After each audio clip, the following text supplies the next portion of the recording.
Selamat pagi, jemaat sekalian, baik yang berada di tempat ini maupun juga yang mengikuti kebaktian melalui streaming di tempat kita masing-masing. Jemaat, mari kita bersama-sama berdiri, kita bersaat teduh dan mempersiapkan diri mengikuti ibadah pada pagi hari ini.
Sama seperti anak manusia datang bukan untuk dilayani, melainkan untuk melayani, dan untuk memberikan nyawanya menjadi tebusan bagi banyak orang. Kebaktian Gereja Reform Injili Indonesia pada pagi hari ini dibuka di dalam nama Allah Bapa, Allah Anak, yaitu Yesus Kristus, Tuhan kita, dan Allah Roh Kudus, ketiganya yang esa. Mari kita bersama-sama mengangkat satu pujian, menyerukan hosana, keselamatan yang sudah kita dapatkan, menyambut penebus kita yang datang sebagai Raja Damai. Mari kita nyanyikan lagu pertama, Hosana, puji Tuhan.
Mari kita bersatu di dalam doa. Bapa kami yang kami temui di dalam nama Yesus Kristus, Tuhan dan penebus kami. Kami datang ke hadapan Engkau, ya Allah kami. Kami datang dengan segala hal yang Tuhan izinkan terjadi di dalam kehidupan kami. Segala kesulitan, segala sukacita. Dan kami hadir pada pagi hari ini ke dalam rumah Tuhan. Biarlah Tuhan yang menenangkan segala kekhawatiran kami bawa ke dalam kaki Engkau. Biarlah Tuhan menerima ibadah kami pada pagi hari ini. Dan Tuhan mengampuni kesalahan dan dosa kami yang tidak sesuai dengan kehendak-Mu. Biarlah hari ini menjadi ibadah yang berkenan di hadapan Tuhan, menjadi satu persembahan ibadah yang kami akan terus kerjakan sepanjang usia yang Tuhan berikan kepada kami. Terima kasih Tuhan, di dalam nama Yesus Kristus kami mengucap syukur, kami berdoa. Amin. Jemaat, dipersilakan duduk. Mari kita menyanyikan pujian kepada Kristus dengan pujian nomor 2. Ku bernyanyi tentang Yesus menjadi kesaksian kita tentang juru selamat manusia yang sudah menebus kita secara pribadi.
Hari ini diambil dari Markus pasal yang ke-10 ayat 35 sampai ayat yang ke-45. Markus pasal yang ke-10 ayat yang ke-35 sampai 45. Kita akan membaca bersama-sama Markus pasal 10 ayat 35 sampai 45. Lalu Yakobus dan Yohanes, anak-anak Zebedius, mendekati Yesus dan berkata kepadanya, "Guru, kami harap supaya Engkau kiranya mengabulkan suatu permintaan kami." Jawabnya kepada mereka, "Apa yang kamu kehendaki aku perbuat bagimu?" Lalu kata mereka, "Perkenankanlah kami duduk dalam kemuliaan-Mu kelak, yang seorang lagi di sebelah kananmu dan yang seorang di sebelah kirimu." Tetapi kata Yesus kepada mereka, "Kamu tidak tahu apa yang kamu minta. Dapatkah kamu meminum cawan yang harus kuminum dan dibaptis dengan baptisan yang harus kuterima?" Jawab mereka, "Kami dapat." Yesus berkata kepada mereka, "Memang kamu akan meminum cawan yang harus kuminum dan akan dibaptis dengan baptisan yang harus kuterima. Tetapi hal duduk di sebelah kananku atau di sebelah kiriku, aku tidak berhak memberikannya. Itu akan disediakan kepada orang-orang bagi siapa itu telah disediakan." Mendengar itu, ke-10 murid yang lain menjadi marah kepada Yakobus dan Yohanes. Tetapi Yesus memanggil mereka lalu berkata, "Kamu tahu bahwa mereka yang disebut pemerintah bangsa-bangsa memerintah rakyatnya dengan tangan besi, dan pembesar-pembesarnya menjalankan kuasanya dengan keras atas mereka. Tidaklah demikian di antara kamu. Barang siapa ingin menjadi besar di antara kamu, hendaklah ia menjadi pelayanmu. Dan barang siapa ingin menjadi yang terkemuka di antara kamu, hendaklah ia menjadi hamba untuk semuanya. Karena Anak Manusia juga datang bukan untuk dilayani, melainkan untuk melayani dan untuk memberikan nyawanya menjadi tebusan bagi banyak orang." Demikianlah pembacaan Alkitab kita pada pagi hari ini. Mari kita merespon firman Tuhan dengan menyanyikan pujian nomor 3, "Aku Berserah."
Selamat pagi Bapak Ibu sekalian jemaat.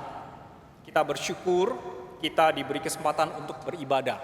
Baik kita yang hadir di tempat ini pada pagi hari ini maupun juga kita yang mengikuti ibadah di tempat kita masing-masing melalui streaming. Biarlah kita menghargai setiap kesempatan yang Tuhan berikan kepada kita ketika kita diberi kesempatan untuk beribadah. Dengan kesempatan ini, jemaat diajak sekalian untuk ikut hadir secara fisik di tempat ini, bersama-sama beribadah, saling bersekutu, saling menguatkan, dengan tetap memperhatikan prosedur-prosedur kesehatan yang sudah ditetapkan. Diingatkan kembali kepada kita semua untuk tetap mematuhi prosedur-prosedur kesehatan. Masker kita tetap pakai, kemudian mendengarkan dan melihat dengan baik apa yang sudah ditetapkan. Kemudian juga bagi jemaat sekalian hadir di tempat ini, memperhatikan arahan daripada usher, memperhatikan lambang-lambang di tempat duduk, dan tetap menjaga prosedur kesehatan. Bagi kita yang hadir di tempat ini, silakan ambil beberapa menit waktu untuk mendata diri. Selagi kita mendengarkan beberapa pengumuman, ada 3 cara. Yang pertama adalah kita bisa buka dengan browser, kita buka link bit.ly KUGRI Pusat. Selama kita mendengarkan pengumuman, silakan kita mendata diri. Atau cara kedua dengan WA atau SMS ke nomor 0812 5000 3900 dengan format yang ditampilkan di layar, yaitu nama, KU2, dan nomor kursi. Atau bagi jemaat sekalian yang tidak bisa melakukan pendataan dengan kedua hal tersebut, silakan meminta formulir dari usher untuk diisi. Ini adalah untuk kebaikan kita bersama, mohon jemaat sekalian yang hadir dapat melakukan dengan baik. Kemudian hari ini pukul 4 sore, selain daripada kebaktian fisik yang tadi kita pagi Mandarin maupun juga yang sekarang kita lakukan di dalam bahasa Indonesia dan bahasa Inggris, pukul 4 sore ada kebaktian umum sore di Kapel Hosana. Dan pukul 4 sore juga ada siaran ulang kebaktian Mandarin, Indonesia, dan Inggris. Ada satu pengumuman yang kita perlu perhatikan dengan baik, yaitu kebaktian tanggal 2 hari Jumat 2 April pukul 9 pagi. Ada kebaktian gabungan Jumat Agung se-GRII dan ada perjamuan kudus. Bagi jemaat GRI yang berada di Jabodetabek diundang untuk mengikuti kebaktian gabungan Jumat Agung secara langsung di tempat ini. Jumat 2 April pukul 9 pagi akan tetap ada live streaming bagi jemaat yang memang tidak memungkinkan untuk hadir di tempat ini.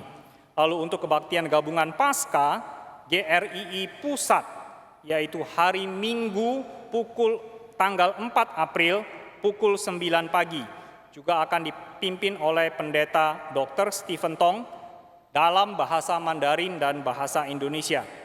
Kemudian pukul 10 di dalam bahasa Inggris akan dipimpin oleh Pendeta Michael Densmore.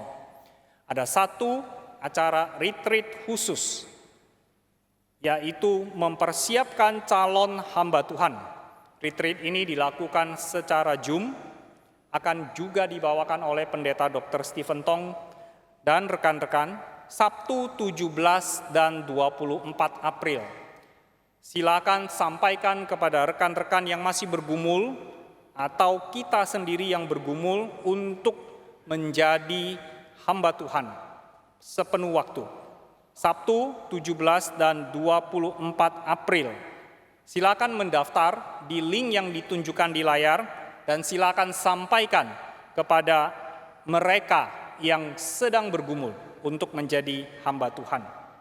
Selanjutnya, di dalam waktu kita selama pandemi ini ada begitu banyak anugerah, khususnya melalui streaming Reform Injili. Di dalam minggu ini ada beberapa topik yang kita akan dapat terima, yaitu hari Senin akan dipimpin oleh Vikaris Yakub Kartawijaya dengan tema Agony in the Garden, mempersiapkan diri kita mengingat kematian Kristus di atas kayu salib. Lalu Selasa sampai Kamis pukul 7 malam adalah eksposisi 1 Yohanes. Minggu ini episode 55 sampai 57. Kemudian hari Jumat pukul 18.30 ada PA GRI Pusat dipimpin oleh Pendeta Ivan Adi Raharjo dengan tema Ketika Allah Diam. Hari Sabtu pagi pukul 6.30 pagi, mari kita bersama-sama mengikuti PD GRI Pusat dan pada pukul 19 ada Kapin Tambolaka yang diadakan pada tahun 2012.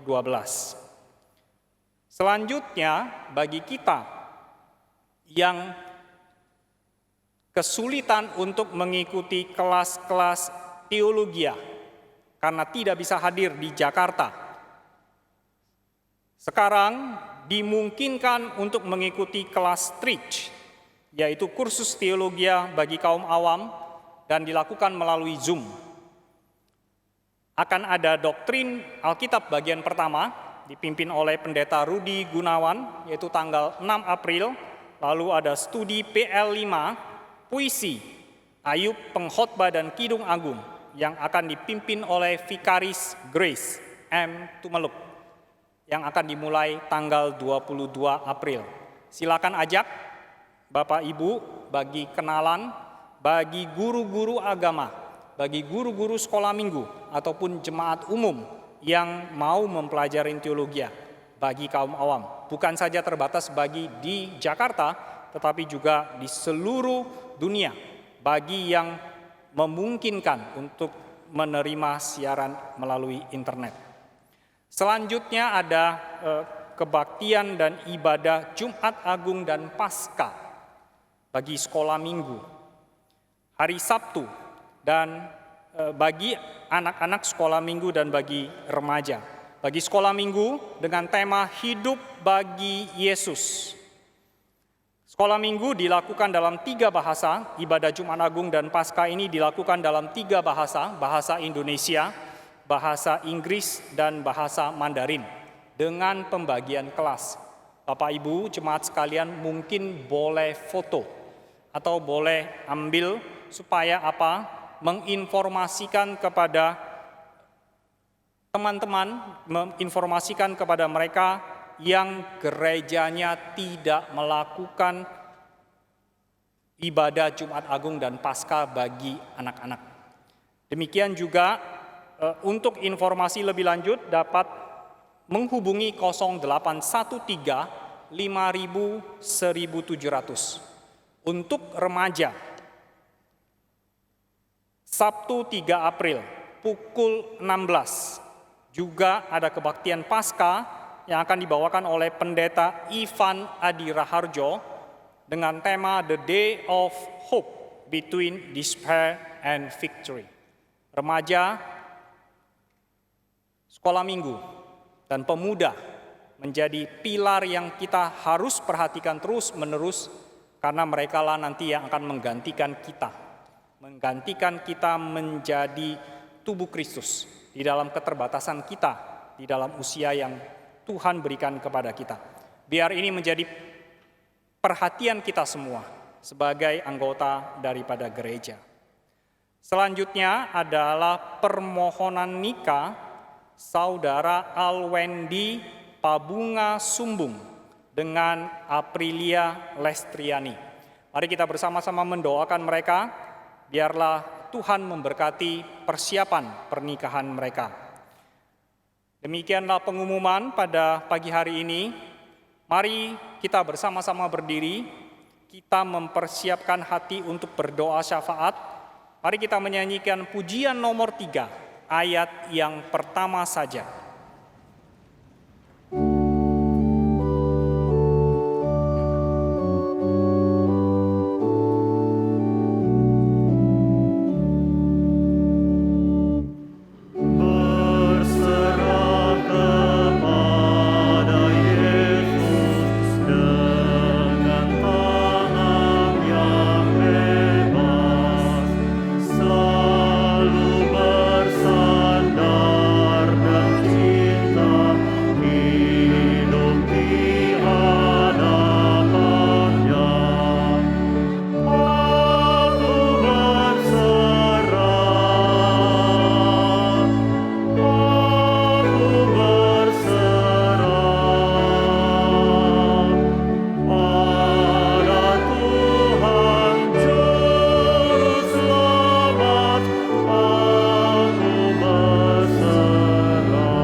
Bapa yang di surga, kami mau datang ke hadapan Engkau, membawakan doa-doa kami.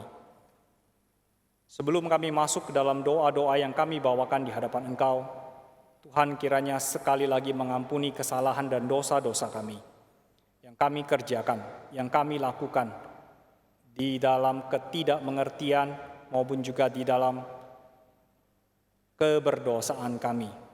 Biarlah Tuhan berkenan, Tuhan mau mendengar doa yang kami akan bawakan bersama.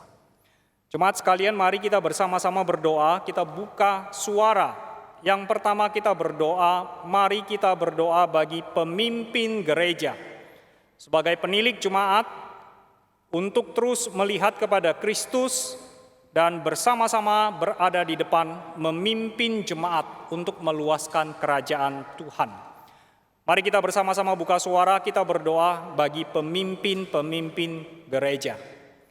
Bapa kami yang di surga, kami sekali lagi datang ke hadapan Engkau ya Tuhan. Ketika kami datang ke hadapan Engkau, kami mengingat para pemimpin gereja, mereka yang berada di garis paling depan, mereka yang harus memimpin jemaat, mereka yang harus memimpin tubuh Kristus, mereka yang harus memikirkan hal-hal yang begitu banyak, tetapi menjadi satu kesulitan di dalam kondisi-kondisi pada saat ini. Tuhan, kiranya Tuhan menjaga dan Tuhan memimpin. Biarlah di dalam kesulitan-kesulitan yang ada, mereka tetap dapat melihat, mereka dapat memimpin jemaat di dalam waktu-waktu yang sulit ini untuk tetap bergantung kepada Tuhan. Biarlah Tuhan sendiri yang berkuasa, Tuhan sendiri yang menjaga, dan Tuhan sendiri yang memberkati. Yang kedua, mari kita berdoa bagi diri kita, orang percaya, sebagai tubuh Kristus di dalam kondisi yang kita alami pada saat ini, di dalam kesulitan-kesulitan yang ada. Mari kita berdoa supaya kita tetap memikirkan kerajaan surga, kerajaan Allah. Dan kita berdoa supaya Tuhan memberkati dan Tuhan memimpin setiap orang percaya dimanapun kita berada, kita tetap memikirkan pengabaran Injil. Mari kita buka suara, kita berdoa bagi kita sebagai tubuh Kristus, sebagai orang percaya. Bapa kami yang di surga, kami mau berdoa bagi kami di dalam kesulitan-kesulitan yang kami hadapin. Kami percaya Tuhan lebih besar daripada segala kesulitan yang ada. Kami percaya bahwa Tuhan jauh lebih berkuasa daripada kesulitan-kesulitan yang ada kami hadapin. Tetapi kami mohon kekuatan daripada Engkau ya Tuhan. Kami mohon kiranya Tuhan memberikan hikmat dan bijaksana. Kami mohon di dalam kesulitan yang kami hadapin, Tuhan memimpin dan Tuhan berada di depan. Kami juga mau berdoa kiranya di dalam penyertaan Tuhan, Tuhan selalu mengingatkan kami begitu besar kasih Kristus di atas kayu salib. Dan kami yang adalah tubuh Kristus, kami menyatakan dan kami mengerjakan pekerjaan Tuhan di dalam kehidupan kami sampai nanti Tuhan panggil kami. Tubuh kami yang lemah, tubuh kami yang akan terus-menerus digerogoti oleh usia, oleh penyakit, kiranya Tuhan pimpin dan kiranya Tuhan pakai untuk kemuliaan nama Tuhan saja. Terima kasih Tuhan. Bapa kami yang di surga, inilah doa kami. Anak-anak-Mu yang Engkau sudah tebus, yang Tuhan izinkan berada di dalam masa ini, di dalam waktu ini. Tuhan, kiranya Engkau mendengarkan doa kami. Hanya di dalam nama Yesus Kristus kami mengucap syukur, kami berdoa. Amin. Jemaat dipersilakan duduk. Sekarang kita akan mendengarkan persembahan pujian dari Jos. Dan mari kita angkat pujian nomor 3, ayat yang kedua.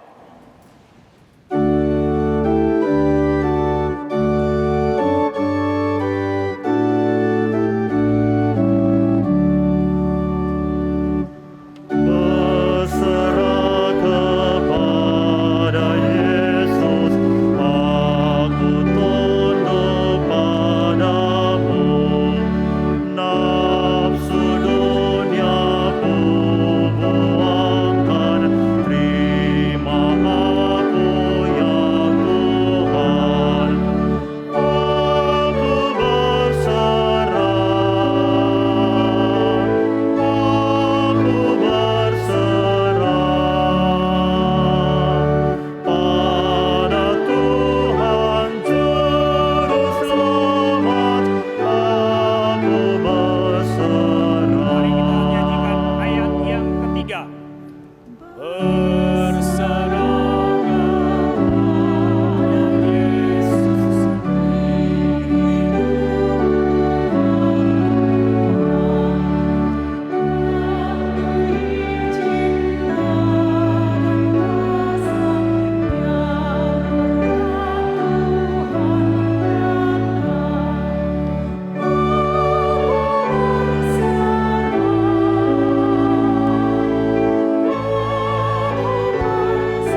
Bersyukur kepada Tuhan untuk pujian yang indah.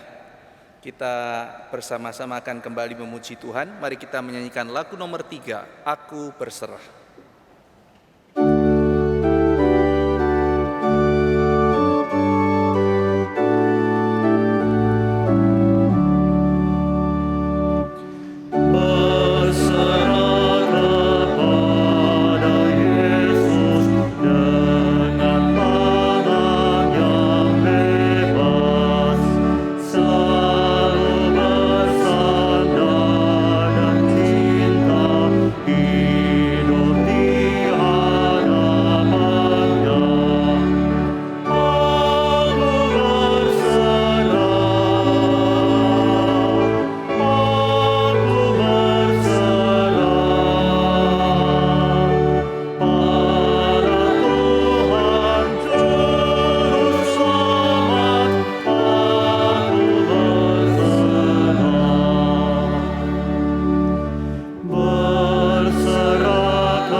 Kita akan mendengarkan firman Tuhan.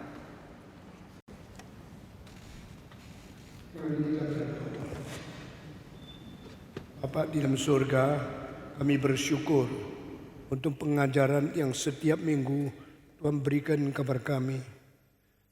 Kami datang kepada Tuhan menanti dan mengharap kiranya firman Tuhan pada hari ini benar-benar menjadi berkat bagi kami, mendidik kami, membentuk kami menjadi lebih sempurna, berkenan di hadapan matamu. Pakailah hambamu yang hina ini dan berkati dia. Berilah bijaksana dan kelancaran untuk memberitakan firman. Dalam nama Tuhan Yesus, penebus dan juru selamat kami yang hidup, kami sudah berdoa. Amin. Saudara-saudara, kita sudah selesai gereja Efesus dan berita Tuhan bagi mereka pada minggu lalu. Dan kami minggu lalu telah memberikan pertunjukan tentang penganiayaan yang pernah diterima oleh gereja Tuhan pada abad semula. Saya percaya banyak orang dapat kesan dan berkat yang besar sekali melalui film itu. Dan juga kemarin di dalam seminar selama 5 jam, 7 pendeta telah membagikan apa yang mereka terima dari Tuhan mengenai pengertian kemuliaan Roh Kudus dinyatakan bersama orang Kristen yang menerima penderitaan dan penganiayaan. Ini semua disiapkan Tuhan untuk kita menjadi orang Kristen yang jujur, setia, dan makin dekat kepada Tuhan. Hari ini kita mulai membaca dari kitab Wahyu pasal kedua, daripada ayat ke-8. Dan tuliskanlah kepada malaikat jemaat di Smyrna. Inilah firman dari yang awal dan yang akhir, yang telah mati dan hidup kembali. Aku tahu kesusahanmu dan kemiskinanmu. Namun engkau kaya dan fitnah mereka yang menyebut dirinya orang Yahudi, tetapi yang sebenarnya tidak demikian. Sebaliknya mereka adalah jemaah iblis. Jangan takut terhadap apa yang harus engkau derita. Sesungguhnya iblis akan melemparkan beberapa orang dari antaramu dan dalam penjara supaya kamu dicobai dan kamu akan beroleh kesusahan selama 10 hari. Hendaklah engkau setia sampai mati, dan aku akan mengaruniakan kepadamu mahkota kehidupan. Siapa bertelinga, hendaklah ia mendengarkan apa yang dikatakan Roh kepada jemaat-jemaat. Barang siapa menang, ia tidak akan menderita apa-apa oleh kematian yang kedua. Saudara-saudara sekalian, 7 gereja itu keliling satu daerah, dan yang paling di bawah dekat laut itu adalah Efesus. Kira-kira berapa puluh kilometer di atas itu adalah Smyrna. Dan Smyrna juga satu kota yang indah sekali. Saya sendiri pernah pergi ke Smyrna dan pernah nginap satu malam di situ. Kami punya satu hotel yang sangat indah di dekat satu bukit, bisa lihat ke laut, dan suasananya sangat nyaman, dan kota itu disebut kota nomor 1 di Asia Minor. Smyrna atau sekarang namanya Izmir, tapi mirnya masih ada. Apa artinya mir? Yaitu obat, di mana orang-orang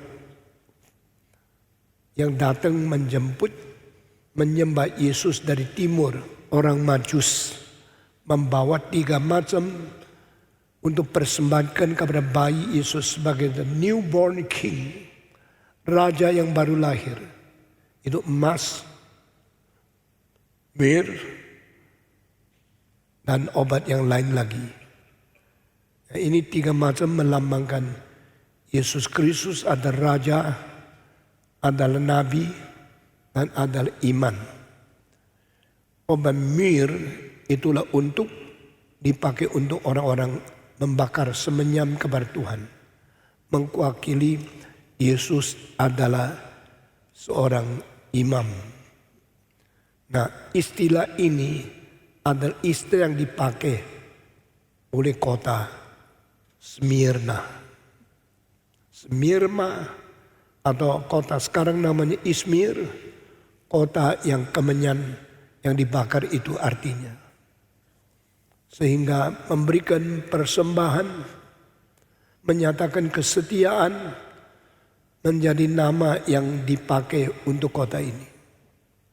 Dan di dalam kerajaan Romawi, kota inilah menghasilkan manusia yang paling setia kepada kerajaan Romawi, paling takluk kepada perintah kaisar, dan paling berani berperang untuk kerajaan Romawi itu.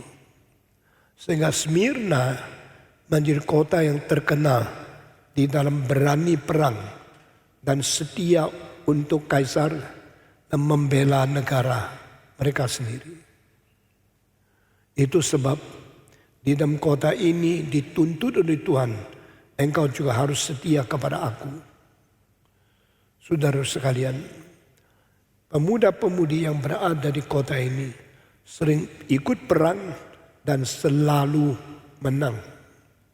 Itu sebab kota ini kota yang penting, kota yang membanggakan diri, menjadi kota yang setia dan kota yang berani mati, kota yang sungguh-sungguh melayani kerajaan dan sangat taat dan sakti dan setia kepada Kaisar Romawi.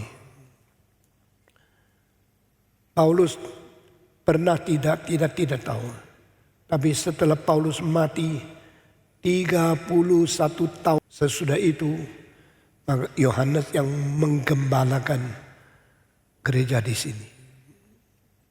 Dan surat yang kedua adalah ditujukan kepada gereja Smyrna.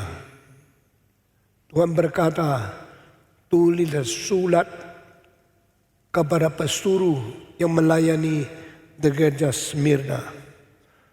Dan berkatalah kepada mereka, akulah yang awal dan yang akhir. Akulah yang mati dan hidup kembali. Berarti kedudukan Kristus, pengalaman Kristus menjadi teladan dan contoh bagi kita di dalam pelayanan kita. Mati dulu baru bangkit. Permulaan taat dulu baru akhirnya dapat kemuliaan. Jikalau Kristus adalah anak Allah yang tunggal, tetap harus mengikuti peraturan ini. Ikuti urutan order ini, maka siapakah kita? Di dalam seminar kemarin, kita tegaskan ada salib, baru ada mahkota. Tanpa kematian, tidak kebangkitan. Jikalau tidak sengsara, tidak kemuliaan. Ini dalil yang penting. Ini prinsip yang ditetapkan Tuhan. Ini satu hal yang harus diikuti setiap orang Kristen di dalam pelayanan sepanjang sejarah. Banyak orang tidak mau susah, langsung mau enak. Tidak mau menderita, langsung mau nikmat. Tidak mau pikul salib, langsung mau diberikan mahkota. Tidak mau mati, tak mungkin bangkit. Saudara-saudara, prinsip ini dijalankan oleh Tuhan menjadi teladan dan contoh bagi setiap orang Kristen yang mau melayani Tuhan.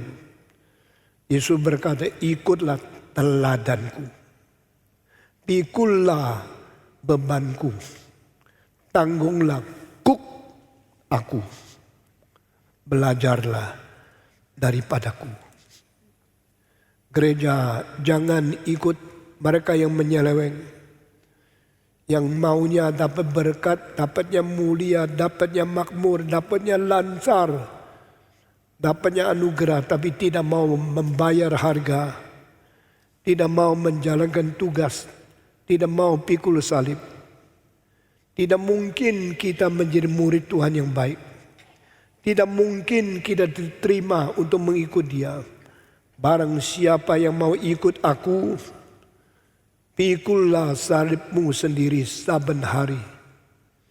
Dan sangkallah dirimu, lalu ikut aku. To deny yourself and to bear your own cross every day. That is a qualification that you can follow Jesus. Tuhan menjadi teladan, berdiri di depan kita, berjalan di depan kita, menjadi contoh dan menjadi pemimpin kita. Dia sendiri menderita, dia sendiri disiksa, sendiri mendapatkan segala sengsara dan segala keadaan penderitaan untuk menjadi teladan kita. Dia berkata, akulah yang awal dan akhir. I am the Alpha and I am the Omega. Akulah yang mati dan bangkit pula. The one who call you, the one who command you, the one who send the message to you is the one you already paid the price, bear the cross, died on the cross, and then resurrected again. Kristus yang memerintah kita, yang memberikan komando kita adalah sendiri pernah mengalami sengsara, kematian dan bangkit lagi. Dan dia sekarang berkata, aku tahu kesusahanmu. Kesusahan kalau tidak diketahui oleh siapapun tidak apa-apa. Paling penting diketahui oleh yang paling sayang kita. Seorang istri banyak jerih payah, orang lain tidak ngerti, tidak apa. Asal suaminya tahu, dia sudah puas. Untuk engkau tua, seumur hidup bagaimana susah. Kalau anak-anakmu mengerti, masih ingat, dan mereka tahu kesusahan ibu bapak. Orang tua itu puas sekali karena anak saya mengerti kesusahan saya. Jika Yesus yang begitu mencintai kita mengatakan kalimat, aku tahu kesusahanmu. Engkau harus bersyukur kepada Tuhan. Dan Tuhan menambah satu kalimat, aku tahu kemiskinanmu. Dan di dalam kurung, sebenarnya engkau kaya. Wah, saya sangat senang membaca kalimat ini. I know your poverty. You are poor, I know. But actually you are very rich. Kalimat ini pujian keluar dari mulut Tuhan Yesus. Kalau orang kelihatan kaya sekali, Tuhan berkata, jangan sombong ya. Sebenarnya kamu miskin sekali, cilakalah kita.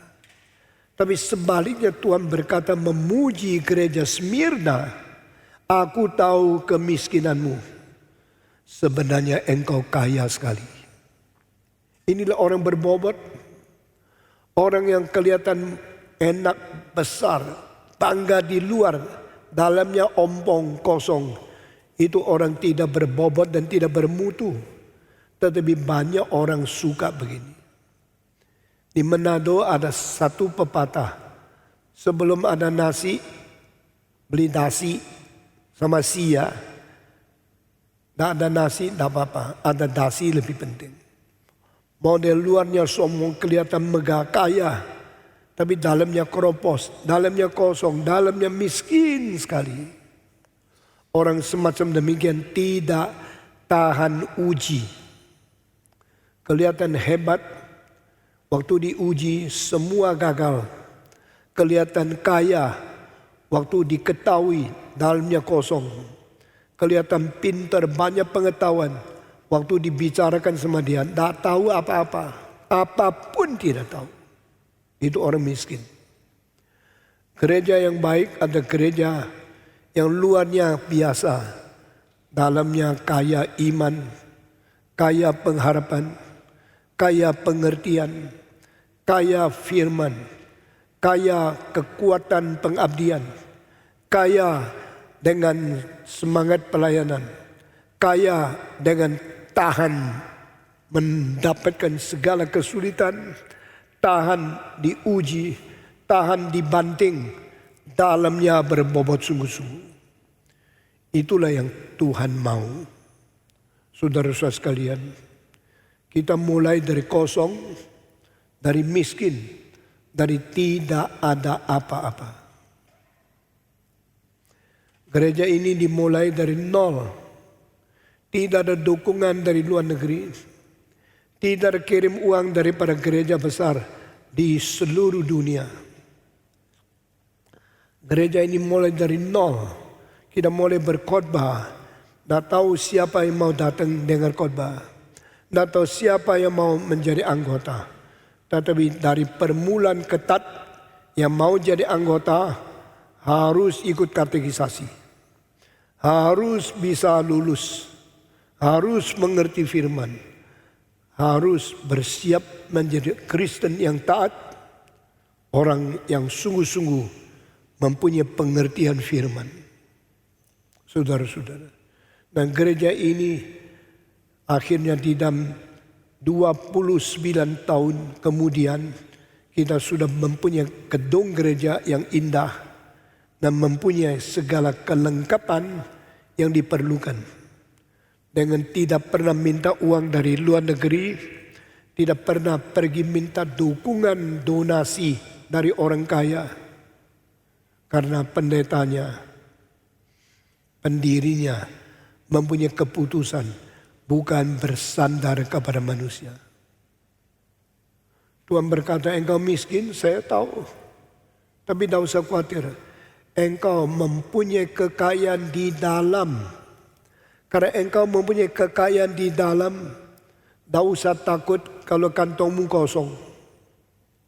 Saudara-saudara pemuda-pemudi ingat, kalau engkau miskin tidak ada apa-apa, tidak apa-apa. Asal di dalammu ada satu kekayaan, niat berjuang. Saya berkata kepada anak-anak saya sendiri, jangan mengharapkan warisan daripada papamu. Kalau engkau mau warisan dari papa, wariskanlah semangat perjuangan daripada papamu. Sekarang saya sudah tua, di dalam pelayanan saya mengumpulkan banyak uang, dan saya akan menghasilkan uang semua ini kumpul itu untuk pekerjaan Tuhan. Ini semua Tuhan tahu dan Tuhan pimpin. Saudara-saudara, dengan demikian waktu saya tua, mati, kembali ke surga, hati saya lapang dan hati saya penuh sukacita. Selama di dunia kelihatan miskin, tapi sebenarnya imannya kaya. Saudara-saudara, dari nol menjadi segala sesuatu berada, itu karena anugerah Tuhan. Dari tidak ada, bersandar kepada Tuhan, melalui iman menikmati janji yang tidak pernah gagal itu. Kamu kelihatan miskin, saya tahu. Tetapi sebenarnya kamu kaya. Bukan kaya materi, kaya iman. Dari kali pertama saya pimpin kebangunan rohani sejak umur 17 sampai untuk umur 81, 64 tahun ini. Bikin KKR di New York, di London, di Berlin, di Prancis, di Paris, di Tokyo, di semua kota yang besar. Harga ongkosnya mahal luar biasa. Yang paling mahal satu hari kira-kira uang 1 miliar lebih sewa gedung saja. Pendeta siapa yang berani? Apakah karena saya banyak uang? Tidak. Kita dengan iman kerjakan itu. Akhirnya meskipun di dalam berapa bulan uang itu masih kurang, tapi Tuhan mengisi dengan menggerakkan orang mengirim uang sampai semua tertutup. Saudara-saudara, pada hari ini kita menikmati gereja gedung yang indah ini. Kita hanya bisa memberikan sedikit-sedikit. Bagaimana bayar ini semua? Tuhan yang atur, kamu miskin. Tetapi sebenarnya aku tahu, engkau kaya. Kekayaan bukan di luar. Kekayaan bukan tumpukan uang di bank. Kekayaan adalah dengan iman minta Tuhan memberikan kepada kita janji-janji yang sejati dan hidup. Kekayaan bukan sekarang saya punya apa. Kekayaan adalah sesuatu kecukupan yang berikan oleh Tuhan kepada orang yang bersandar kepada Dia. Saudara melihat banyak anak susah menghidupkan mereka. Berapa puluh tahun kemudian engkau lihat kekayaan Tuhan memimpin engkau melewati semua kemiskinan. Mama saya umur 33 menjadi janda. Dia lahir 10 anak, mati 1. Diberikan kepada orang lain 1, sisa 8. Pada waktu umur 33 dia tidak mempunyai suami. Dengan air mata menangis dan dia datang kepada pendeta. bagaimana saya bisa hidupkan anak-anak yang banyak ini. Pendeta cuma menjawab, anak semua punya Tuhan, cuma serahkan kepada engkau saja. Jangan kira engkau tak mungkin membesarkan anak. Karena yang memberi kekuatan dan betul-betul mengisi kebutuhan membesarkan anak itu Tuhan. Tetapi engkau diuji untuk memimpin mereka, mendidik mereka, membesarkan mereka. Engkau harus beriman kepada Tuhan dan jalankan tugas ini. Ingatlah, setiap pagi embun berada di daun-daun. Tak ada satu daun yang tidak ada embunnya. Pasti ada tetesan embun di daun yang berbeda. Meskipun dia kecil, Tuhan menjaga semua. Tumbuh-tumbuhan diberi daun rata seluruh dunia. Tak ada satu daun yang tidak ada embun di atasnya. Pendeta itu begitu bijaksana mengajar kepada mama saya. Kalau seorang anak bisa dilahirkan di dunia, Tuhan mengizinkan dia lahirkan. Tuhan sedia berkat untuk dia seumur hidup. Asal dia dididik dengan baik, jalan dalam kehendak Tuhan. Tak mungkin satu orang tak ada makanan. Mama saya umur 33, seorang janda yang sering susah, nangis karena suami sudah tidak ada. Semua anak di pinggir dia tidak tahu bagaimana. Dia pegang kalimat itu. My God is to provide and to supply everything I need. The only thing I need is to trust in Him, obey and walk in His will. Dengan demikian dia membesarkan anak. Tidak ada satu yang menjadi pengemis. Tidak ada satu yang minta-minta di pinggir jalan. Masing-masing menjadi berkat di dunia ini. Di antara 7 saudara saya, 5 jadi pendeta. Sekarang semua sudah tua. Yang nomor 1 pergi dulu. Nomor 2 pergi lagi. Nomor 3 baru tahun lalu meninggal dunia. Sekarang masih sisa 4. Caleb Tong, Solomon Tong, Stephen Tong, sama Yusuf Tong. Menurut urutan yang datang dulu pergi dulu, sudah 3 tidak ada, masih 4 di dunia. Saya bukan yang paling tua, saya kedua yang paling muda. Caleb sudah 84, Solomon Tong 83, saya 81, adik saya paling kecil 80. Setelah tanggal 1 2011, saya bersyukur kepada Tuhan. 7 saudara, hidupnya semua melampaui 80 tahun. Ini panjang umur yang Tuhan berikan kepada kita.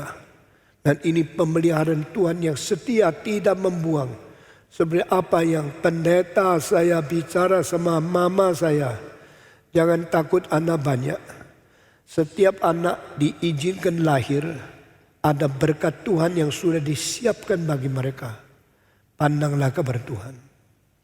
Engkau miskin, sebenarnya engkau kaya. Secara luar miskin, secara iman kaya.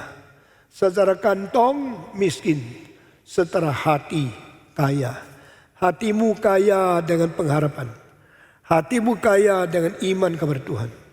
Hatimu kaya dengan mengerti janji Tuhan yang tidak pernah menjadi sia-sia. Kita bersyukur kepada Tuhan. Tuhan berkata ke Smyrna, aku tahu kesusahanmu dan kemiskimanmu, namun engkau kaya. Dan fitnah mereka yang menyebut dirinya orang Yahudi, tapi yang sebenarnya bukan demikian. Engkau mengerti, engkau tahu. Gereja Smyrna bukan saja begitu indah. Gereja Smyrna juga bisa membedakan orang Yahudi yang palsu yang berada di tengah-tengah mereka. Saudara-saudara ingat selalu ada mata-mata musuh kita yang menyelundup di tengah kita, yang kita tidak sadar. Lalu takut? Tidak. Asal kita bisa membedakan, tapi jangan membeda. Dari mana? Dari mereka yang jujur atau mereka yang memfitnah. Kalau orang itu suka memfitnah, jangan percaya dia. Kalau dia tidak jujur, dia mempermalukan nama orang dengan cara memfitnah. Kita harus hati-hati. Oh Smirna, engkau miskin tapi kaya. Sebenarnya engkau susah dan aku tahu. Smirna, engkau bisa membedakan orang Yahudi yang palsu di tengah-tengah engkau melalui fitnah mereka. Engkau ada gereja yang baik. Di antara 7 gereja yang dikirim surat oleh Tuhan Yesus, ada 5 gereja yang disuruh bertobat. Tetapi Smirna tidak. Ini gereja yang paling baik. Ini gereja yang tidak ada teguran, engkau harus bertobat. Kalau tidak saya akan bawa kaki diammu keluar daripada kamu, pindah ke lain tempat. Tidak ada. Tuhan berkata, Smirna, aku kasih tahu engkau akan menderita. Sengsara dan penderitaan yang kau terima, engkau jangan takut. Loh, gereja baik mengapa menderita? Gereja yang tidak ada salah apa mengapa harus dianiaya? Justru disinilah rencana Tuhan. Orang baik melalui sengsara diuji kalau dia memang baik. Orang setia diberi penganiayaan membuktikan dia tetap setia. Ini cara Tuhan.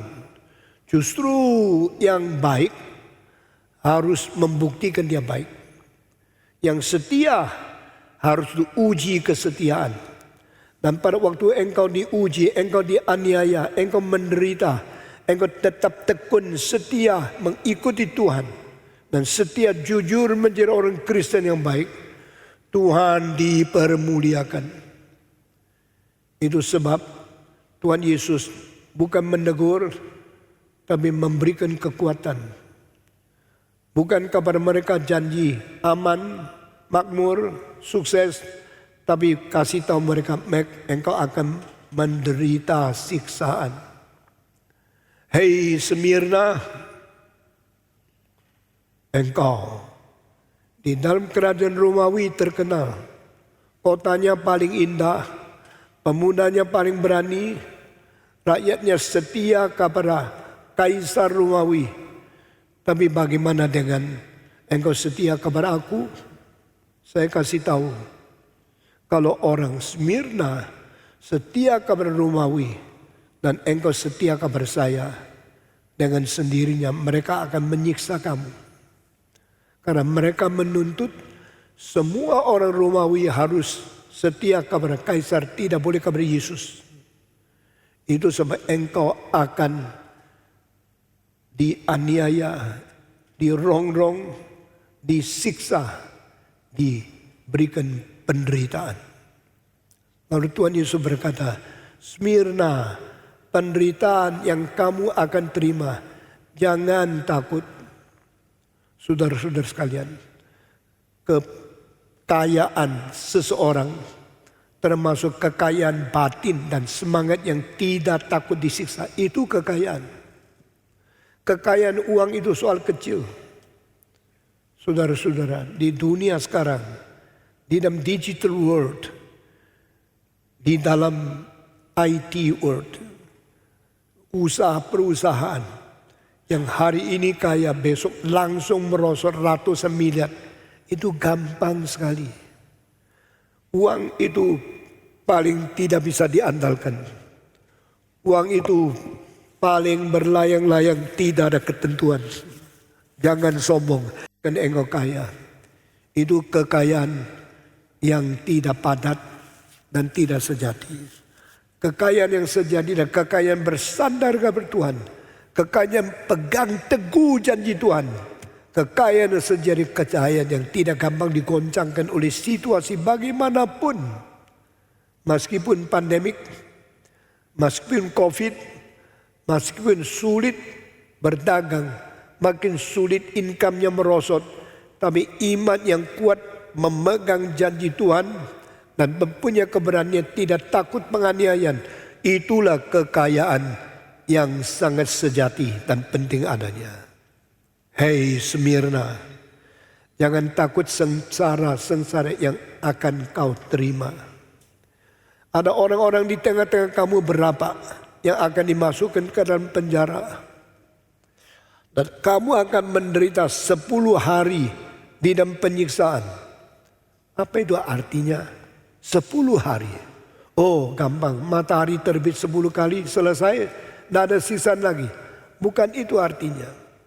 Pentafsir kitab suci, ahli-ahli daripada manuskrip, ada orang mengatakan engkau akan disiksa 10 hari.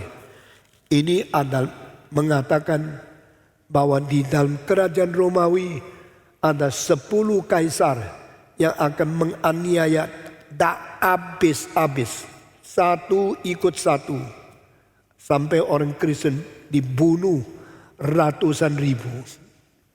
Saya lebih setuju tafsiran yang terakhir ini. Jangan kira kaisarmu akan baik.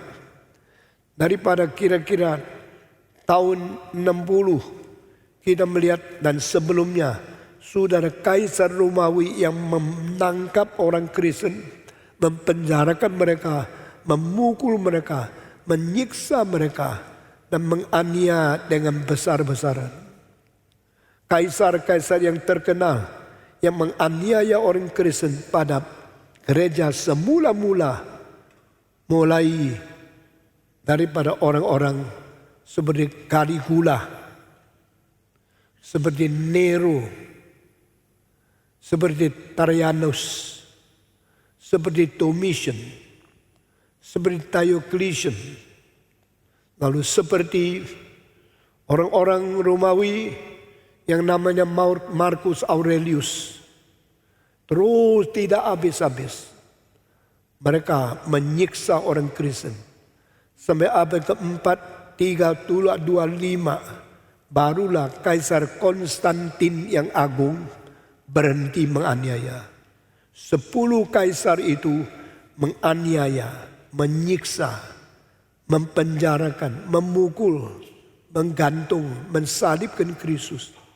Seperti apa yang engkau nonton minggu lalu, itu menjadi tanda gereja yang sejati ditetapkan Tuhan untuk menerima siksaan. Agama Kristen adalah agama yang penuh penderitaan. Agama Kristen adalah agama yang diberikan oleh Tuhan.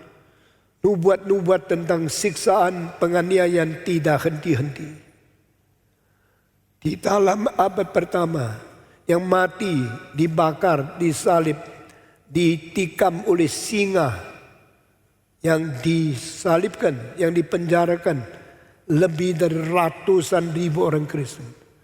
Sehingga banyak orang Kristen ketakutan dan berani berbakti di permukaan bumi. Mereka masuk ke dalam lubang-lubang di bawah tanah. Dan di situ mereka bikin tempat kebaktian. Seperti minggu lalu engkau melihat saat Paulus memberi baptisan, saat Petrus memberikan khotbah, itu di bawah tanah. Dan tempat-tempat itu sampai sekarang masih ada di kota Roma. Namanya Katagom. Katagom adalah tempat-tempat kosong di bawah tanah yang digali lubang. Sehingga Roma, tentara tidak gampang datang, penganiayaan tidak gampang tiba. Mereka menyanyi puji Tuhan. Mereka membaca kitab suci. Mereka mengadakan khotbah, penasihatan, dan pemberitaan firman di lubang-lubang bawah tanah itu. Ada satu laporan mengatakan semua lubang di bawah tanah kalau digabungkan bukan seperti ini besarnya. Ini cuma 83 meter dari paling ujung ke paling ujung. Tapi Katagum semuanya gabung ada 1.700 meter. Saudara-saudara, 1 kilo 700 meter panjangnya. Gua-gua lubang. Sekarang di seluruh dunia ada 2 kota yang mempunyai kata gum. Satu adalah Roma, yang kedua adalah Paris. Kata gum di Roma adalah tempat menyembunyikan orang Kristen yang berbakti kepada Tuhan setiap minggu, membaca kitab suci, mendengar firman, memuji Tuhan di bawah tanah. Tapi kota Paris lain. Kota Paris bikin kata gum untuk mengkuburkan orang mati yang tidak ada peti matinya. Akhirnya setelah keringnya tulang mereka dikumpulkan, kepala-kepala mereka tengkorak dicecerkan, ditaruh di kata gum. Hanya 2 kota ini di seluruh dunia masih sisa kata gum yang kita bisa lihat. Tapi 2 ini beda sekali. Di Roma ada kota di mana penganiayaan bikin orang Kristen gali lubang di bawah tanah. Bikin gereja yang tidak kelihatan wujudnya, tapi boleh berbakti kepada Tuhan di situ. Saudara-saudara, Yesus berkata kepada Smyrna, engkau akan menderita. Berapa orang dari antara engkau akan dimasukkan ke dalam penjara? Engkau akan menderita 10 hari. 10 kali penganiayaan besar datang kepadamu. Oh gerejaku yang setia, aku mengetahui sengsaramu, aku mengetahui kesusahanmu. Sekarang aku meramalkan engkau akan mendapatkan penganiayaan menakutkan. Dengar kalimatku, engkau harus sampai mati tetap setia kepadaku. Maka aku akan memberikan mahkota hidup untuk memuliakan engkau. Apakah ujung daripada penderitaan? Kemuliaan. Apakah akibat daripada penyiksaan? Mahkota dari Tuhan. Biar sekarang menderita, jangan takut. Biar engkau masuk penjara, jangan takut. Biar engkau disiksa 10 hari, jangan takut. Karena akhirnya kalau engkau tetap setia sampai mati, aku akan memberikan mahkota hidup kepada kamu. Kalimat ini hanya 1 kali dicatat di Alkitab, di dalam Wahyu pasal 2 ayat 10. If you faithful until your death, I will give you the crown of life. Ini istilah ismir, itu adalah semacam obat mir. Saudara-saudara, ini istilah mahkota di dalam bahasa Greka adalah Stefanus. Stefanus itu artinya mahkota. Mahkota diberikan kepada siapa? Yang setia sampai mati. Seperti orang mati diberikan mir. Obat itu untuk mengawetkan jenazahnya. Tuhan berkata, jikalau engkau setia, saya memberikan mahkota hidup. Engkau bukan mati, meskipun setia sampai mati. Engkau akan mempunyai kemuliaan hidup untuk selama-lamanya. Saudara-saudara, kota Izmir ada bukit. Dan di atas bukit itu ada bangunan. Bentuknya seperti mahkota raja. Nah, Tuhan memakai kalimat ini beritahu, engkau kalau setia kepada aku, bukan Raja Kaisar, tetapi Yesus Kristus yang mati dan bangkit, yang adalah Alfa dan Omega, adalah yang mula dan akhir, aku memberikan mahkota kepadamu. Kecuali Raja pakai mahkota bentuk dari emas, dibentuk di dalam bangsa Greka dan bangsa Romawi, mahkota biasanya diberikan kepada orang yang menang di dalam olahraga. Dan mahkota itu adalah bikin daripada daun keliling, taruh di kepala mereka.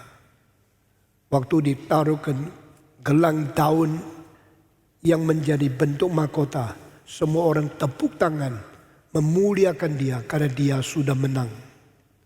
I will give you that. The crown not from gold, not from leaves, but from the crown of life. mahkota hidup, hanya catat satu kali dalam Alkitab, yaitu di bagian ini. Jikalau engkau setia sampai mati, aku akan mengkaruniakan kepadamu mahkota hidup. Saudara-saudara, semua mahkota akhirnya yang pakai itu mati. Semua raja akhirnya mati. Dan mahkotanya tinggal, dianya mati. Saudara, kalau di Inggris bisa mengunjungi satu tempat namanya London Tower. Di dalamnya engkau bisa melihat mahkota dari raja-raja Inggris dari dulu yang sudah mati, mahkotanya taruh di situ. Di antaranya ada satu mahkota mempunyai berlian yang terbesar di dunia. Kalau tidak salah lebih 280 karat. Taruh di tengahnya mahkota. Tetapi itu mahkota orang mati, bukan mahkota hidup. Tuhan memberikan mahkota yang hidup, yaitu kita tidak mati sampai selama-lamanya, mendapatkan kemuliaan yang diberi dari Tuhan Allah, bukan oleh manusia. Kita akan diberikan mahkota hidup, dan hidup itu hidup yang kekal di dalam kemuliaan Tuhan, di dalam kekekalan, karena kita pernah setia, mencintai, mengimani, dan melayani Tuhan kita setia sampai mati. Maka kita patut diberikan mahkota hidup. Demikian janji Tuhan kepada kita. Hei Izmir, gereja di Izmir, jangan takut. Saudara-saudara, daripada Caligula, daripada Nero, daripada Trajanus, daripada Hadrian, dari Domitian, daripada Diocletian, daripada Marco Aurelius, daripada semua kaisar yang pernah membunuh orang Kristen, 10 kali penganiayaan paling besar. Itu ada semacam orang yang sampai mati tidak mau mencela Tuhan, tidak mau marah kepada Tuhan. Sebab apa yang kita nonton di dalam Kuafates, ada orang dibakar, dia diam-diam asap datang bikin dia tidak bisa napas, dan akhirnya kesakitkan daging yang dipanggang seperti mempanggang ayam, panggang babi. Dia diam, tidak bicara apa-apa. Ada yang teriak-teriak. Mereka yang sampai mati tidak melawan Tuhan, yang sampai mati tidak mencela Tuhan, mereka akan diterima oleh Tuhan dan diberikan mahkota hidup. Kemarin siang di dalam seminar, waktu saya merangkumkan, saya menceritakan satu hal yang sangat menggerakkan hati orang. Di dalam penganiayaan Romawi pernah ditangkap orang-orang Kristen, ditaruh di tempat di mana satu pulau yang penuh es karena kedinginan di bawah 0 berapa puluh derajat. Cara siksanya adalah suruh mereka buka pakaian supaya mati kedinginan.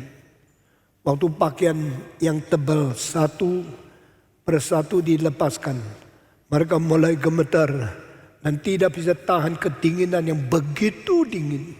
Saudara-saudara, giginya, tubuhnya goyang terus. Lalu mereka akhirnya sebelum mati, uratnya, dagingnya semua mengkeret. Dan mereka sebelum mati tetap setia kepada Tuhan. Tetapi ada satu di antara orang Kristen itu, 10 yang disiksa, yang satu tidak tahan. Dia berkata, buat apa saya melayani Tuhan? Matinya disiksa seperti ini. Dan dia minta sama tentara Romawi, kembalikan baju saya. Saya tidak tahan, saya mau pakai baju, saya terlalu dingin.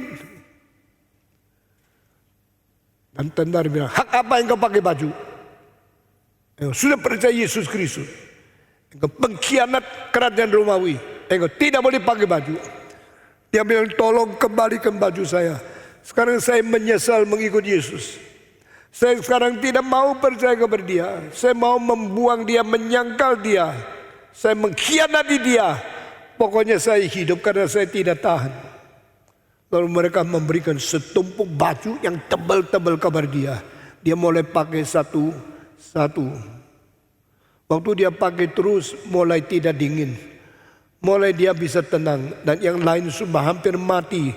Urat-uratnya sudah mengkeret, seluruh badan sudah kejang. Dan seluruh badan sudah tidak kuat tapi setia sampai mati. Setelah dia pakai pakaian, dia disuruh maki Tuhan Yesus. Menghujat Tuhan, memfitnah Tuhan, memaki Tuhan Yesus. Dia ikut. Dengan demikian membuktikan dia setia kepada Kaisar. Dan dia tidak mau lagi Yesus Kristus. Pada saat itu mendadak ada seorang tentara yang menyiksa orang Kristen. Berkata, saya mau buka baju, saya mau ikut mati. Tentara yang lain mengatakan, gila lu. Ini orang Kristen sendiri aja menyesal mencari percaya Yesus. Engkau tentara Romawi kenapa mau mati? Engkau tidak perlu mati. Pakaian tetap pakai saja. Tidak. Saya ingin copot pakaian.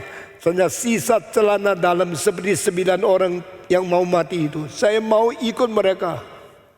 Komandannya bilang, engkau gila. Engkau kenapa mau begitu? Dia dengan air mata berkata, waktu kita menyiksa orang Kristen, hati nurani saya tidak bisa terima. Masa orang disiksa seperti ini? Mereka itu manusia. Mereka itu mempunyai hidup. Mereka mempunyai istri, mempunyai anak. Disiksa sampai mati. Supaya mereka dingin di bawah 0 berapa puluh derajat. Ini sangat tidak manusiawi. Terus waktu kita copot baju mereka, kita bikin dia mati. Saya terus menangis di dalam hati saya. Saya tidak tahu akhirnya tengah-tengah mereka disiksa, saya lihat ke angkasa. Saya melihat 10 malaikat membawa 10 pakaian yang mulia, yang bercemerlang, yang dari surga dibawa turun untuk mau memberikan kepada orang-orang yang menderita kematian di dalam kedinginan ini. Terus saya lihat, kalau demikian mereka tidak salah. Mereka disiksa sampai mati, tapi surga menyambut mereka dengan pakaian yang paling mulia di dalam kekekalan itu. Saat itu saya lihat atas, lihat bawah, lihat bawah, lihat atas. Saya terus membandingkan. Mendadak dengar teriakan, saya tidak mau mati. Beri pakaian kepadaku. Saya mau menghujat Yesus Kristus. Saya menjadi penonton. Sebagai tentara Romawi, saya melihat orang Kristen yang setia dan orang Kristen yang menyangkal Tuhan, dan melihat surga, malaikat yang siapkan pakaian bagi mereka. Saya melihat kekejaman orang Romawi dan saya lihat kesetiaan orang Kristen. Saya melihat pengkhianatan yang akhirnya tidak setia. Mendadak pakaian yang mulia itu makin turun, makin turun. Saya mendapatkan cahaya besar dari pakaian dari surgawi itu. Akhirnya saya berkata, itu 9 orang akan dapat. Sisa sudut pakaian yang paling mulia itu sudah tidak diberikan kepada pengkhianat ini. Lalu siapa yang dapat itu? Saya mulai berkata, Tuhan, saya mau dapat pakaian itu. Berikan kepada saya. Saya mau ingin, saya mau mati. Saya mau ikut orang Kristen yang setia. Sekarang saya copot pakaian ini. Saya mau menerima pakaian dari surga. Dia dimaki-maki. Dia dianggap orang gila. Tapi dia tidak peduli. Dia terus buka pakaian. Sisa celana dalam. Dan dia berkata, Tuhan, berilah kepadaku pakaian yang mulia itu. Ini terjadi dan dicatat di abad pertama. Waktu orang Kristen menerima siksaan daripada raja, kaisar-kaisar yang biadab itu. Pada waktu surat ini ditulis tahun 95, surat ini dikirim dari Pulau Patmos kepada orang di Smyrna. Waktu itu ada tahun 95 sesudah Masehi. Berarti Petrus sudah mati 31 tahun. Paulus sudah dipenggal kepalanya 31 tahun. Yohanes yang sudah tua rambutnya putih sekali. jenggotnya panjang sekali. Tulis surat menurut perintah Yesus untuk dikirim ke Smyrna. Waktu itu Kaisar adalah Domitian, D-O-M-I-T-I-O-N. Pada waktu Kaisar Domitian memerintah tahun 95, saat itu gereja menerima surat dari Yesus Kristus kepada gereja di Smyrna. Saudara-saudara, Tuhan tidak salah. Tuhan telah mentakdirkan, telah mempersiapkan kemuliaan dan mahkota hidup untuk orang yang rela mati setia kepada Dia.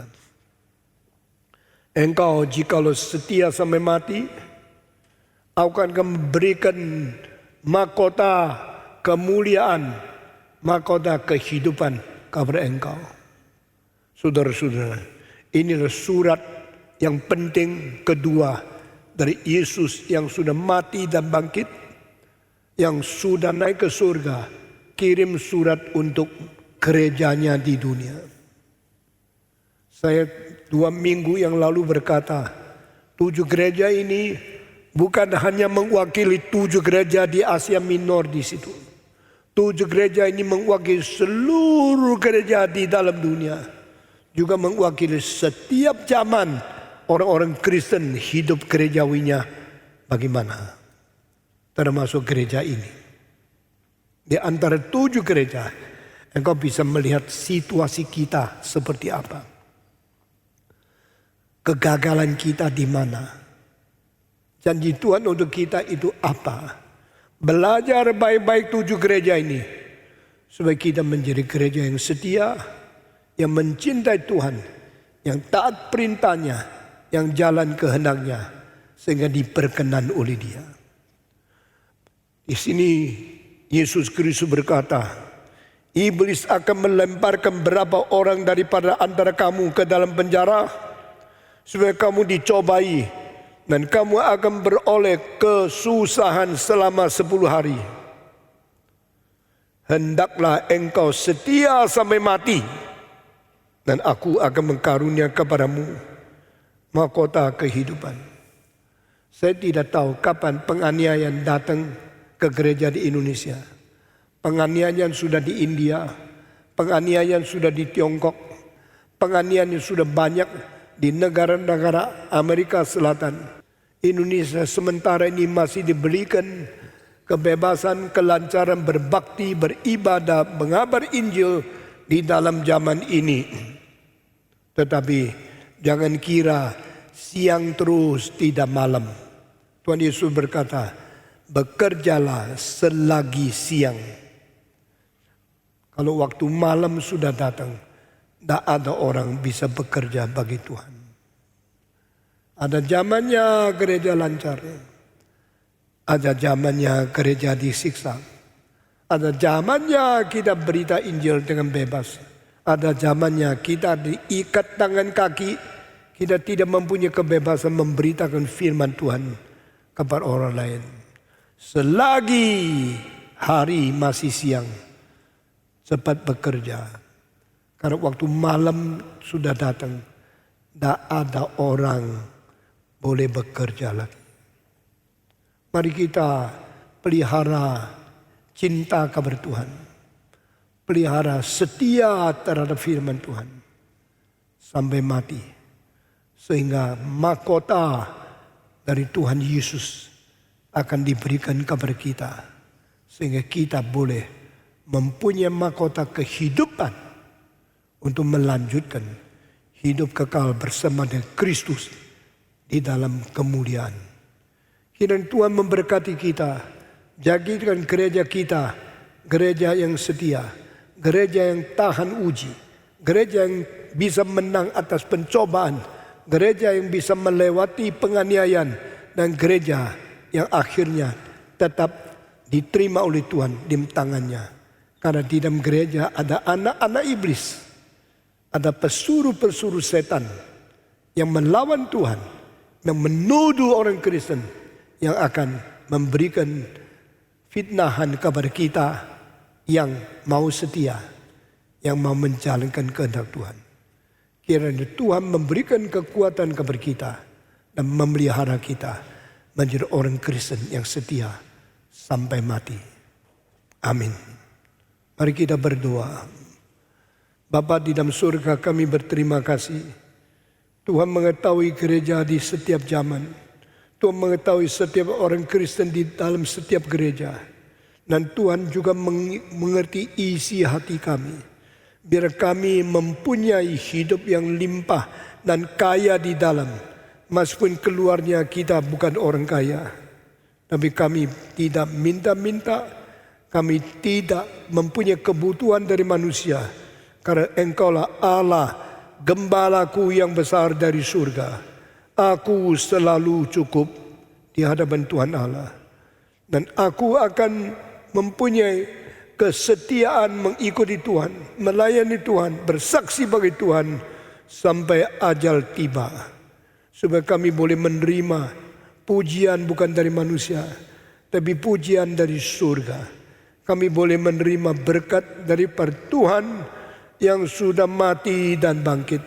Yang dari awal sampai akhir setia menjaga kami, memimpin kami, dan menjadikan kami orang Kristen yang bertanggung jawab. Dengar doa kami Tuhan. Kami serahkan hari depan kami ke dalam tangan Tuhan. Entah lancar atau susah. Entah bebas atau dianiaya. Kami minta Tuhan pelihara, menjaga iman kami, memberi kekuatan kepada kami menjadi orang Kristen yang sungguh-sungguh mencintai Tuhan sampai akhir. Dalam nama Yesus Kristus, Penebus dan Juru Selamat kami yang hidup, kami sudah berdoa. Amin. Bapa terima kasih. Bapa terima kasih. Bapa di dalam surga, puji terima kasih. Mari kita berdiri. Kita semua mengikhlarkan iman rasuli beserta semua orang suci, gereja yang kudus dan am di seluruh dunia sepanjang zaman. Aku percaya kepada Allah, Bapa yang Maha Kuasa, Khalik langit dan bumi, dan kepada Yesus Kristus, anaknya yang tunggal, Tuhan kita, yang dikandung dari Roh Kudus, lahir dari anak darah Maria, yang menderita sengsara di bawah pemerintahan Pontius Pilatus, disalibkan, mati, dan dikuburkan, turun ke dalam kerajaan maut. Pada hari yang ketiga, bangkit pula dari antara orang mati, naik ke surga, duduk di sebelah kanan Allah, Bapa yang Maha Kuasa. Dan dari sana ia akan datang untuk menghakimi orang yang hidup dan yang mati. Aku percaya kepada Roh Kudus, gereja yang kudus dan am, persekutuan orang kudus, pengampunan dosa, kebangkitan tubuh, dan hidup yang kekal. Amin. Silakan duduk. Saudara-saudara, mari kita menyanyi lagu keempat. Dan saya sekarang turun. Mari kita bersama menyanyi lagu keempat. Ku percaya pada Yesus. Mari kita menyanyi bersama-sama.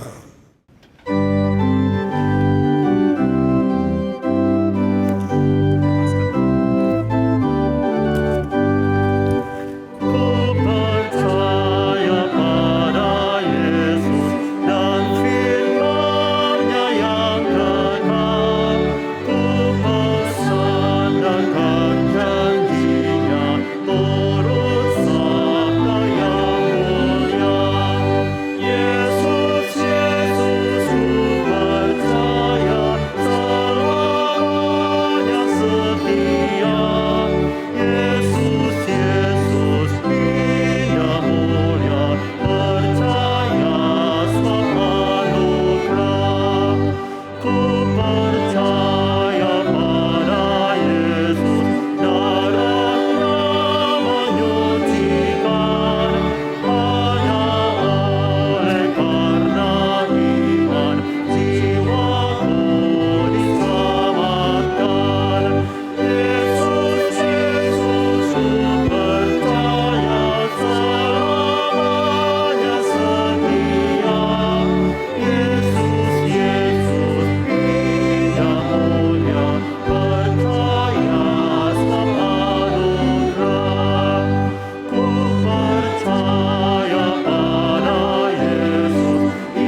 membawa persembahan ini dalam doa.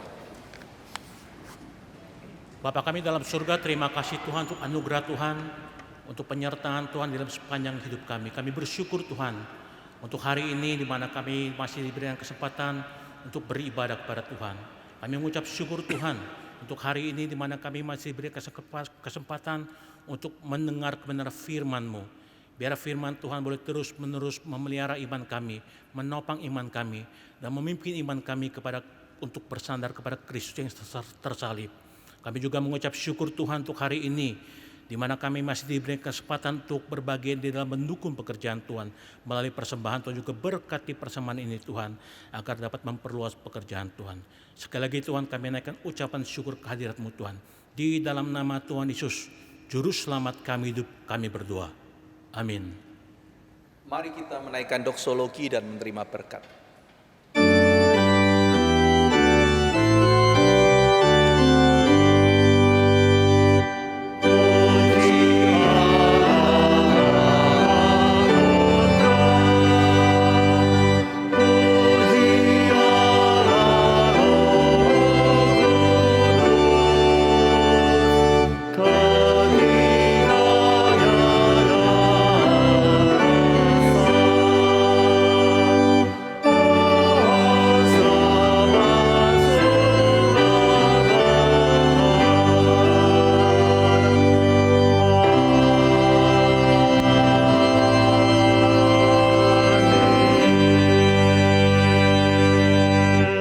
Jemaat yang dikasihi oleh Tuhan, arahkanlah hati dan hidupmu kepadanya, dan biarlah engkau pulang dengan membawa berkat dari Tuhan. Kiranya kasih dari Allah Bapa, damai sejahtera dari Allah Anak, dan persekutuan di dalam Allah Roh Kudus akan menyertai dan memimpin saudara senantiasa, dari sekarang sampai kesudahan zaman. Amin.